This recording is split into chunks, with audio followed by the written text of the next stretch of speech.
우리가 모의고사에 기출이 된 적이 있는 한문수필인 능양시집서라는 작품을 볼 겁니다. 여러분, 박지원은요, 이제 유명한 실학자이죠. 실학자로서 소설도 많이 남겼고, 이제 수필도 많이 남긴 그런 사람이죠. 대표적으로 허생전, 양반전, 호질 이런 작품이 있고요. 뭐 수필로도 일야구도하기라든지 뭐 능양십서도 마찬가지죠. 그래서 한문수필이고요. 과연 여기서 무슨 얘기를 하고자 하는 건지를 우리가 한번 파악하면 되겠죠. 달관한 사람에게는 괴이한 것이 없으나 속인들에게는 의심스러운 것이 많다. 여러분, 속인이라는 건요, 그냥 세속적인 사람을 말하는 거죠. 그럼 반대로 여러분, 달관한 사람이라는 건요, 뭔가 좀 어떤 거에 초월한 사람이라고 할 수 있겠죠.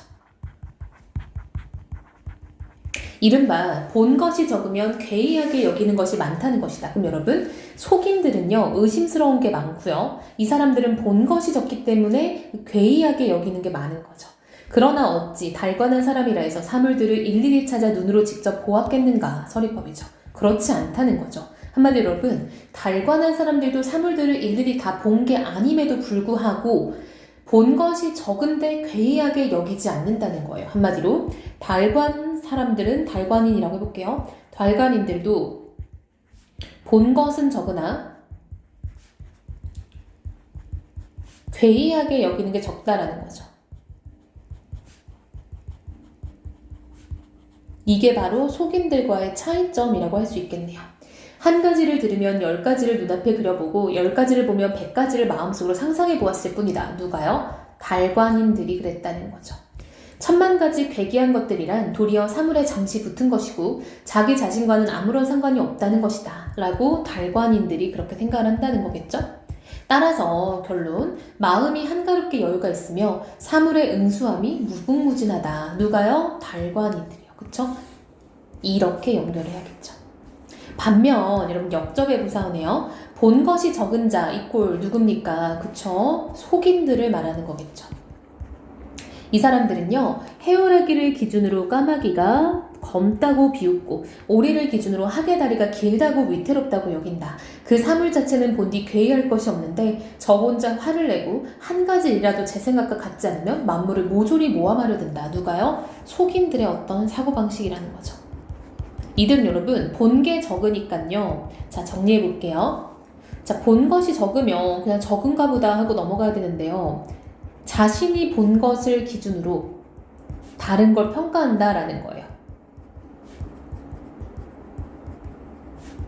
근데 여러분, 내가 본 게 적잖아요. 그럼 적으면 사실상 다른 거를 평가할 기준도 적은 건데 내가 본 게 적은데 그냥 그걸 가지고 막 다 잣대를 들이민다라는 거죠.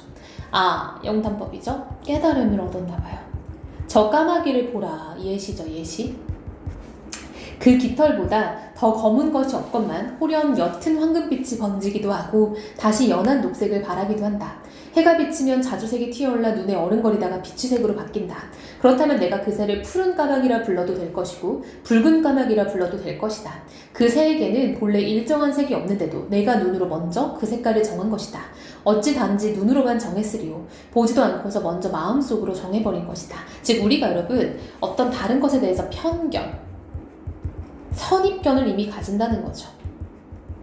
우리 보통 고등학교 2학년 때 교과서에서 많이 배우는 작품으로 그 복숭아나무 곁으로라는 작품이 있어요.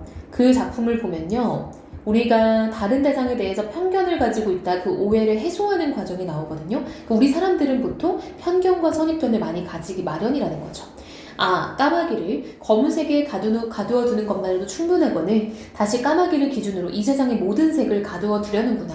까마귀가 과연 검기는 하지만 앞서 말한 푸른색과 붉은색이 까마귀의 검은색 중에 들어있는 빛인 줄 또 누가 알겠는가? 자, 여러분 보세요. 이게 바로 속인들의 사고방식인 거죠. 까마귀를 기준으로 이 세상의 모든 색을 가두려고 한대요. 즉 자신이 본 걸 바탕으로 뭔가를 평가하는 걸 말하는 거죠. 검은색을 일러 어둡다고 하는 것은 비단 까마귀만 알지 못하는 것이 아니라 검은색이 무엇인지조차도 모르는 것이다.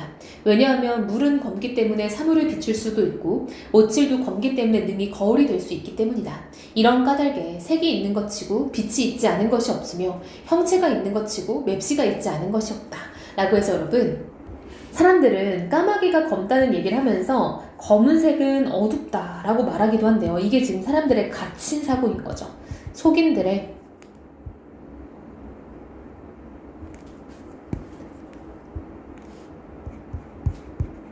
편협한 사고, 갇힌 사고인 거예요.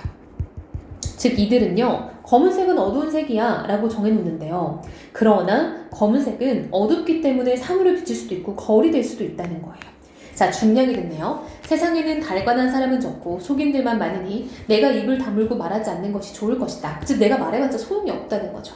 그럼에도 쉬지 않고 말을 하게 되는 것은 무슨 까닭인가. 아, 연암 노인이 연상각에서 쓰노라 라고 해서 본인이 연암 박지원이잖아요. 호가. 그래서 자신이 이런 글을 썼다라고 밝히면서 마무리를 하고 있죠.